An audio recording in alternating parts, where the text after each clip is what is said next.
ओम गुरुवे नमः। प्यारे हरिभक्तों, आज का जो विषय हम ले रहे हैं ज्योतिष संबंधी है और इसमें हम आपको बताएंगे कि ग्रहों का तो कुंडली में लोगों के विषय में बताया जाता है, लेकिन जो जीवन के अंदर में और इस पृथ्वी पर जो विशेष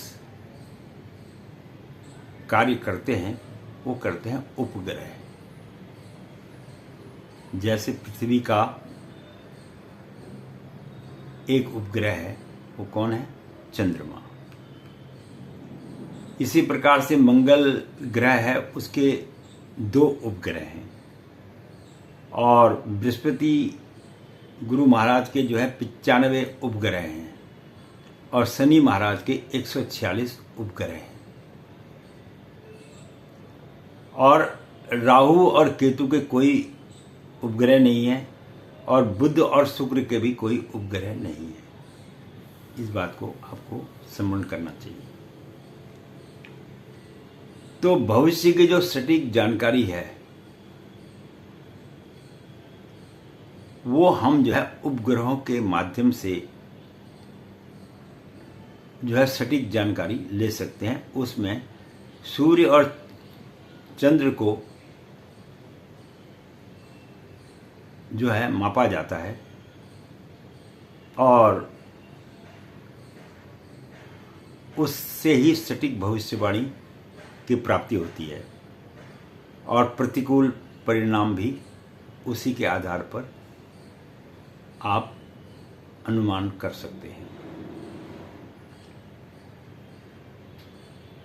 अब इसमें जो ये उपग्रह हैं, ज़्यादा तो वैसे तो उपग्रह बहुत सारे, इतने के तो नाम नहीं बोले जा सकते। जैसे कुछ है, गुलिक है, शनि का उपग्रह है, पापी ग्रह है ये, यम घटक जो है बृहस्पति का है और अर्ध प्रहार बुध का है, काल जो है सूर्य का है, धुमा जो है मंगल का है, परिधि चंद्र का है और इंद्र चापह जो है शुक्र का है और उपकेतु का केतु है। ये इनके उपग्रह हैं। लेकिन ये उपग्रह, हालांकि केतु भी छाया ग्रह है, लेकिन इनको भी केतु राहु इनको भी जो है या बुध शुक्र के अपने उपग्रह ना होने के बाद अन्य ग्रहों से इनको शक्तियां उपग्रह द्वारा प्राप्त होती हैं, जिसका ज्योतिष की गणना में सटीक जानकारी के लिए प्रयोग किया जाता है। तो हमारे जीवन में उपग्रहों का बड़ा महत्व है। आम तौर पर ज्योतिषाचार्य केवल 9 ग्रहों के आधार पर ही व्यक्ति के जीवन का विवरण बताते हैं, लेकिन सटीक जानकारी के लिए, उसकी स्थिति को जानने के लिए कुंडली, एक जन्म पत्रिका होती है और एक कुंडली में अष्ट कुंडली होती है। अष्ट कुंडली में जिसमें संपूर्ण जन्म से लेकर मृत्यु तक का विवरण दिया हुआ होता है, उसे बोलते हैं अष्ट कुंडली। शायद अष्ट कुंडली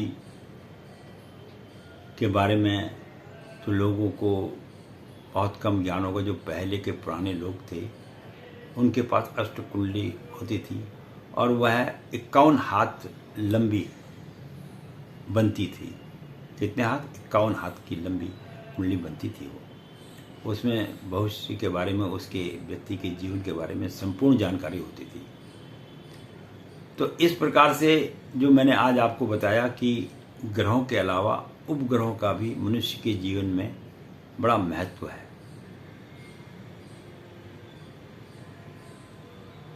अगर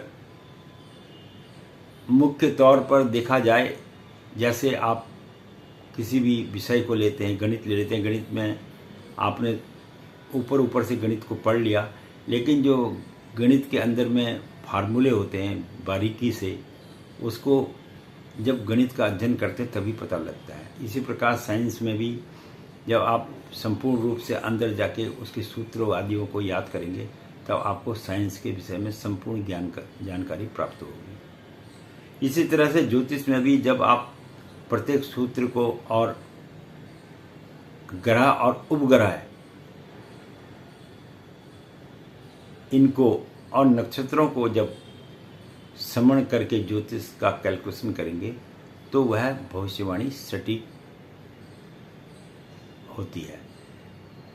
ऐसा ज्योतिष शास्त्र में कहा गया है। और अब रही बात ये कि मनुष्य के जीवन में जो घटनाएं घटती हैं उसका भी संपूर्ण आधार अगर देखा जाए तो वह उपग्रहों के माध्यम से ही निकाला जा सकता है, बशर्ते कि उसको निकालने का सटीक जानकारी ज्योतिषाचार्य को होनी चाहिए। तो यही मैं आपको आज वीडियो बताना चाह रहा था कि आप केवल ग्रहों को ही ना देखिए, ग्रहों के साथ उपग्रहों को भी देखिए, तभी आपकी ज्योतिष विद्या संपूर्ण मानी जाएगी। अन्यथा जानकारी ना होने पर विद्वानों द्वारा संपूर्ण जानकारी प्राप्त ना करने पर भी लोगों का इस विद्या से जो है मन नहीं मानता है कि यह विद्या भी कोई विद्या है। कुछ लोग मानते हैं, अधिकांश लोग बोलते हैं कि यह केवल पैसे कमाने का या ब्राह्मणों का एक जरिया है। ब्राह्मणों ने थोड़ी इस विद्या को बनाया है, इसे बनाने वाले तो ऋषि मुनि लोग हैं। अब हवाई जहाज आपके हाथ में पकड़ा दिया जाए और बोला चलाओ, कई लोग तो हवाई जहाज में बैठे ही नहीं हैं, तो वो हवाई जहाज को चलाएंगे कैसे? तो हवाई जहाज को चलाने के लिए भी एक विशेष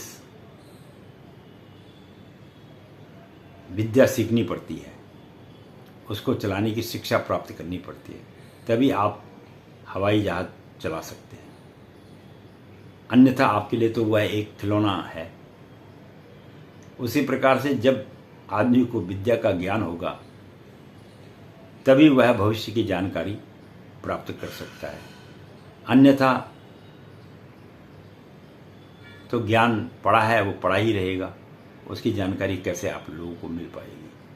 उसकी जानकारी तो उसके लिए आपको अध्ययन करना ही पड़ेगा, और या फिर आपको श्रेष्ठ व्यक्ति के पास अपने और भविष्य के बारे में जानकारी प्राप्त करनी पड़ेगी। मैं पहले भी कह रहा हूं, अभी भी कह रहा हूं, यह कोई पैसा अर्न करने का, कमाने का जरिया नहीं है। विद्या एक ज्ञान है और ज्ञान सबको देना चाहिए।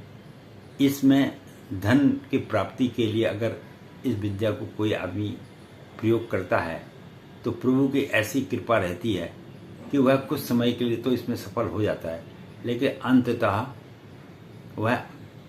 वह विद्या भी भूल जाता है और उसे कोई लक्ष्य भी प्राप्त नहीं होता है।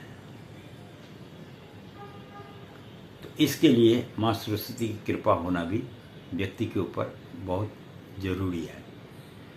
धन्यवाद। मैं पंडित गिरीश तिवारी अपनी वाणी को यहीं पर विश्राम दूंगा। अगले विषय में फिर हम मिलेंगे और कोई विशेष जानकारी आप लोगों को दी जाएगी। बहुत बहुत धन्यवाद वीडियो देखने के लिए।